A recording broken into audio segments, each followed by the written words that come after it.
Dai ao Senhor, ó família dos povos, dai ao Senhor glória e poder, dai ao Senhor a glória do seu nome.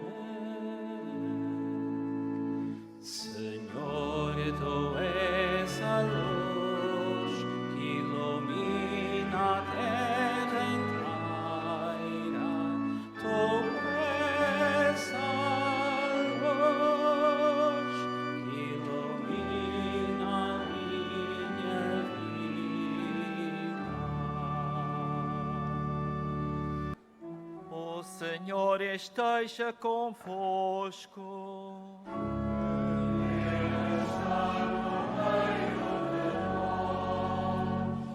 Evangelho de nosso Senhor Jesus Cristo, segundo São Mateus. Glória a vós,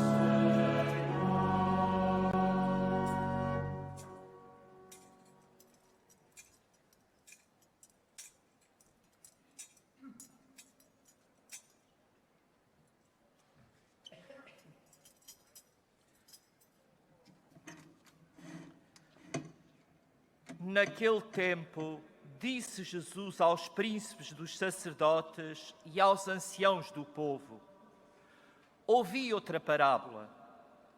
Havia um proprietário que plantou uma vinha, cercou-a com uma sebe, cavou nela um lagar e levantou uma torre. Depois, arrentou-a a uns vinhateiros e partiu para longe.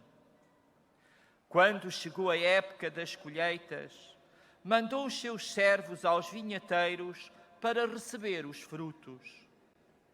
Os vinhateiros, porém, lançando mão dos servos, espancaram um, mataram o outro e a outro apedrejaram-no. Tornou ele a mandar outros servos, em maior número que os primeiros, e eles trataram-nos do mesmo modo. Por fim, mandou-lhes o seu próprio filho, dizendo: respeitarão o meu filho. Mas os vinhateiros, ao verem o filho, disseram entre si: este é o herdeiro, matemo-lo e ficaremos com a sua herança. E agarrando-o, lançaram-no fora da vinha e mataram-no. Quando vier o dono da vinha, que fará aqueles vinhateiros? Eles responderam: mandará matar sem piedade esses malvados e arrendará a vinha a outros vinhateiros que lhe entreguem os frutos a seu tempo. Disse-lhe Jesus: nunca lestes na Escritura: a pedra que os construtores rejeitaram tornou-se a pedra angular. Tudo isto veio do Senhor e é admirável aos nossos olhos. Por isso digo-vos, ser-vos-á tirado o reino de Deus e dado a um povo que produza os seus frutos.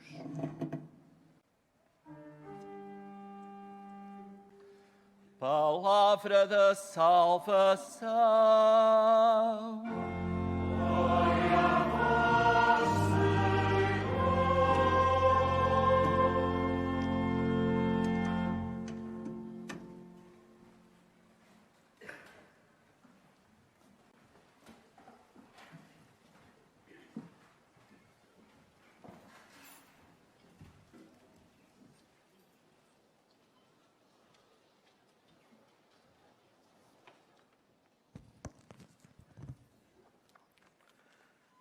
Caros peregrinos, cantávamos no Salmo responsorial desta missa que a vinha do Senhor é a casa de Israel.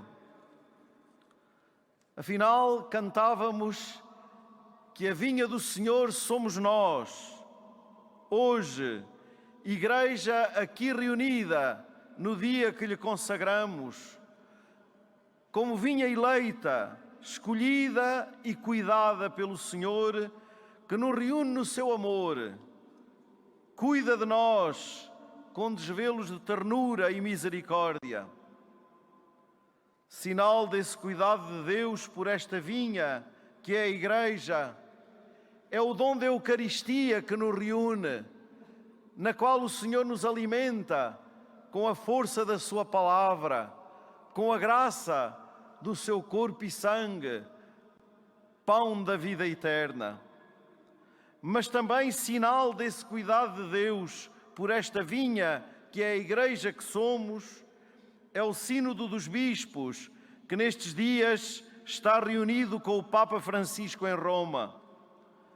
Desde este santuário, unimo-nos a todos os que participam no Sínodo e entregamos os seus trabalhos ao cuidado de Nossa Senhora de Fátima, que neste lugar, desde a primeira hora, nos ensinou a amar e a rezar pela Igreja e pelo Santo Padre.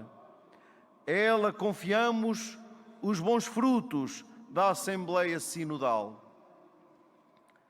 Nos últimos domingos, a Sagrada Escritura, proclamada na Assembleia Litúrgica, tem colocado diante de nós uma imagem muito cara à Sagrada Escritura e muito próxima da nossa cultura, e que nestes dias está tão presente em tantos lugares do nosso país, a imagem da vinha.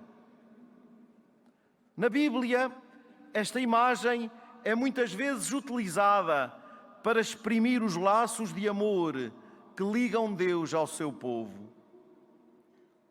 No belo poema que escutávamos na primeira leitura do profeta Isaías, se exprime toda a desilusão de Deus ao ver que a vinha que Ele tem tratado com tanto amor, em vez de produzir boa uva, apenas produziu agraços. Com o coração trespassado de sofrimento, o Senhor faz ressoar hoje aos nossos ouvidos uma pergunta, diríamos capaz de retirar da apatia até as consciências mais superficiais. E que pergunta é esta? Que mais podia fazer à minha vinha que não tivesse feito? E na passagem do Evangelho que escutamos, respondendo de certo modo a esta pergunta, somos chamados a colocar a nossa atenção nos vinhateiros. Depois de enviar os seus servos para recolher os frutos, enviou o seu próprio filho. E qual foi a resposta dos vinhateiros? Este é o herdeiro, matemo-lo e ficaremos com a sua herança. E agarrando-o, lançaram-no fora da vinha e mataram-no. Tanto o Evangelho como a primeira leitura coloca o seu centro nesta pergunta do Senhor. Quando vier o dono da vinha, que fará aqueles vinhateiros? Caríssimos irmãos e irmãs, neste domingo somos chamados a deixarmos-nos incomodar por estas duas perguntas. Mas para não ficarmos apenas em considerações superficiais, somos ainda convidados a pedir ao Senhor, como fizemos na oração inicial, que liberta a nossa consciência de toda a inquietação e que nos dê o que nem sequer ousamos pedir. É que o Senhor surpreende-nos sempre no seu cuidado por cada um de nós. Todos somos chamados, como dissemos, a sentirmos-nos verdadeiramente a vinha do Senhor.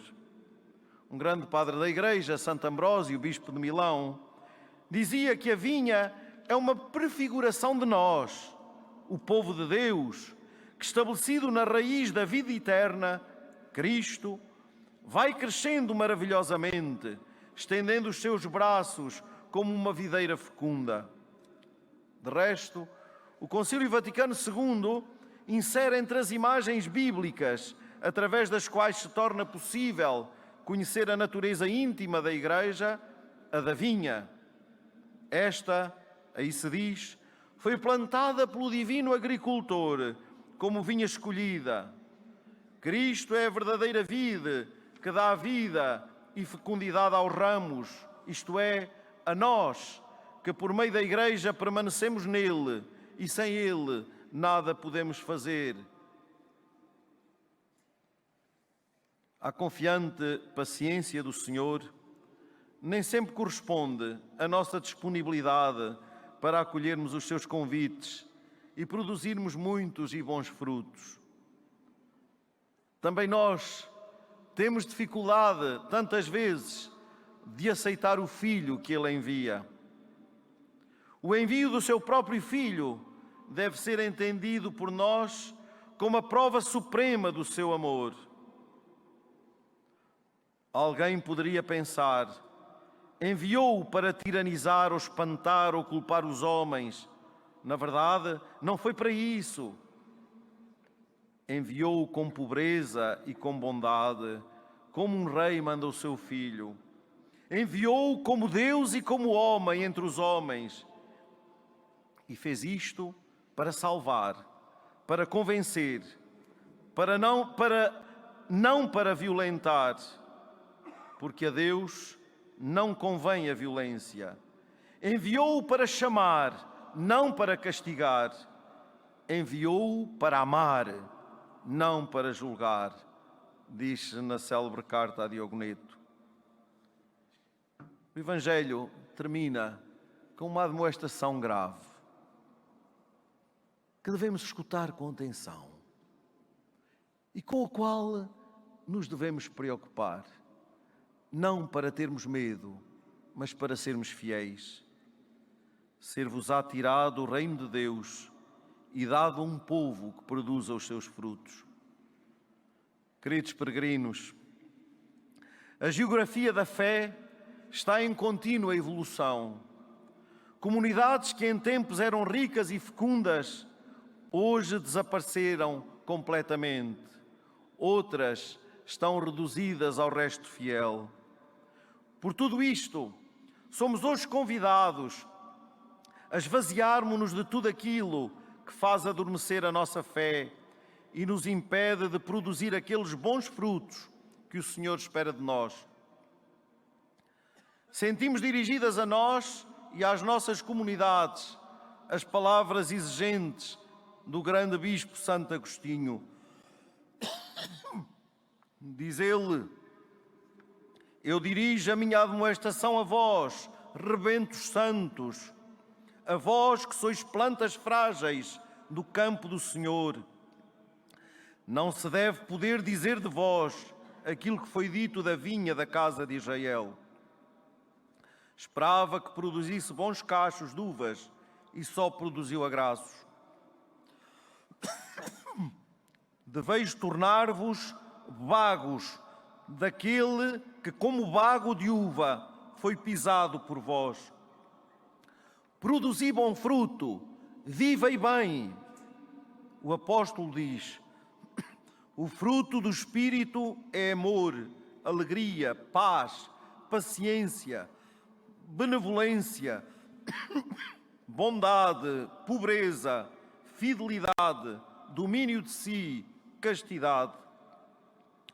Tudo isto deve encontrar em vós o divino agricultor no dia da sua vinda. É Ele quem vos faz crescer por dentro, enquanto nós apenas sabemos plantar e regar por fora. A vinha do Senhor é a casa de Israel. A vinha do Senhor é a igreja que somos. Mas, idealmente, a vinha do Senhor é também este mundo em que vivemos, onde Ele nos plantou. Não podemos ser indiferentes, caríssimos irmãos e irmãs, à situação do mundo de hoje, ao qual somos enviados. E neste lugar da Cova da Iria, onde Nossa Senhora nos convidou desde a primeira hora a vivermos na comunhão com a Igreja, a acolhermos o convite permanente à conversão e a rezarmos pela paz, não podemos ser indiferentes à escalada de violência que graça pelo mundo, desde a Ucrânia ao Médio Oriente nestes dias e a tantos outros lugares. E por isso, convido-vos a todos, neste dia em que acolhemos a peregrinação franciscana, com uma memória viva de São Francisco de Assis, a rezarmos pela paz, por todas as vítimas, sobretudo as vítimas civis e inocentes. Que deste lugar continue a ressoar o grande grito pela paz e pelo diálogo entre os povos. A violência e o ódio nunca conduzem à vida. A violência e o ódio conduzem sempre à guerra, que além do sofrimento impede a prosperidade, a harmonia entre os povos.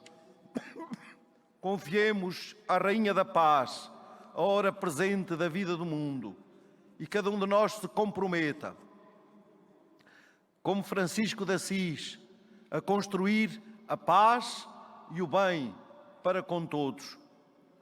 Está hoje também em peregrinação este santuário, a família andaluz. Esta mulher deixou-nos uma palavra que nos pode também hoje estimular nesta mesma construção, como compromisso, passar fazendo bem, à imitação do Mestre Divino. Que belo, que doce programa de vida. Que a palavra e o carisma destes grandes homens e mulheres de Deus nos inspirem.